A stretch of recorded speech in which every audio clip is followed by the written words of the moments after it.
Hello welcome back to my channel. నేను మీ శారదా. నేను ఇవాళ మీకైతే చిన్న ఉసిరికాయల పచ్చడి వేసి చూపిస్తున్నా అండి. టేస్ట్ బాగుంటుంది. కంప్లీట్ వీడియో చూడండి.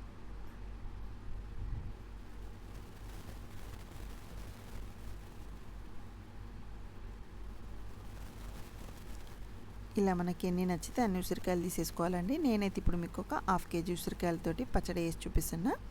ఇలా పాడైపోయినాయి ఏమైనా దెబ్బ తగిలినవి ఉంటే తీసి పక్కకు పెట్టేసుకోవాలి. తర్వాత ఉసిరికాయలు 1-2 సార్లు నీట్గా కడిగి ఏదైనా క్లాత్ పైన కానీ టవల్ పైన కానీ మొత్తం ఇలా స్ప్రెడ్ చేసేసుకొని వాటర్ మొత్తం ఏం లేకుండా కంప్లీట్గా తుడుచుకొని ఆరబెట్టేసుకోవాలి.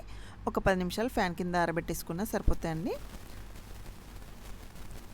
ఇవి తినడానికి కూడా చాలా బాగుంటాయండి. చిన్న ఉసిరికాయలు బాగా పుల్లగా ఉండవు, అలాగని బాగా స్వీట్ ఉండవు, కొంచెం వగరు తెలుస్తూ ఉంటుంది, బాగుంటాయి.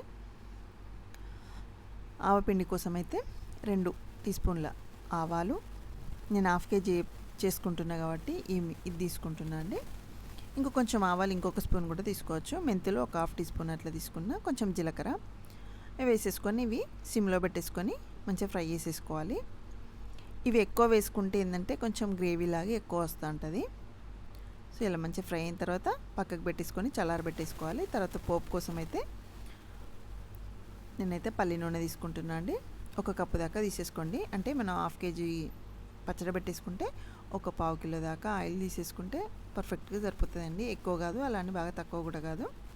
సో ఇవన్నీ అందులో వేసేసుకొని ఒక 5-7 మినిట్స్ అట్లా ఫ్రై చేసేసుకోవాలి. లేత కాయలు అయితే తొందరగానే ఫ్రై అయిపోతాయండి. ఎక్కువసేపు కుక్ చేసుకుంటే తొందరగా మెత్తబడిపోతుంటాయి. ఒక 5 మినిట్స్ అట్లా ఫ్రై చేసేసుకోండి. మీడియం ఫ్లేమ్ పెట్టేసుకొని ఇలానే మిగిలిన మొత్తం అన్నీ ఫ్రై చేసేసుకున్నా అండి. తర్వాత ఆ ఉన్న ఆయిల్లోనే పోపేసుకుంటున్నా. ఆవాలు, కొంచెం జీలకర్ర, కొన్ని మెంతులు, అలాగే వెల్లుల్లి అయితే కొంచెం కచ్చపచ్చగా దంచి ఒక 20-30 దాకా వేసుకున్నా అండి. ఫ్లేవర్ అంతా వెల్లుల్లితోటి బాగా తెలుస్తూ ఉంటుంది. ఇలా వేసేసుకొని మంచిగా ఫ్రై కావాలి. మీకు ఇందులో కావాలంటే ఎండుమిర్చి వేసుకోవచ్చు. నేనైతే ఎండుమిర్చి ఏం వేయట్లేదు. కొంచెం కరివేపాకు అయితే వేసేసుకుంటున్నా. కొంచెం పసుపు కూడా వేసేసుకోవాలి. వేసేసుకొని ఇది మంచిగా ఫ్రై కానివ్వాలి. మీకు ఇంగువ అలవాటు అట్లా ఉన్న వాళ్ళైతే వేసుకోవచ్చు. నేనైతే ఏం వేయట్లేదు. ఈ మొత్తం చల్లారిపోవాలి.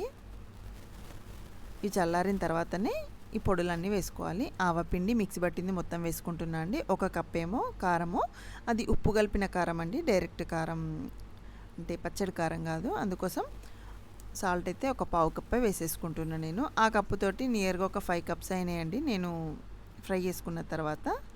ఆ కప్పుతోటి నేను కప్పు వరకు కారం తీసేసుకున్నా.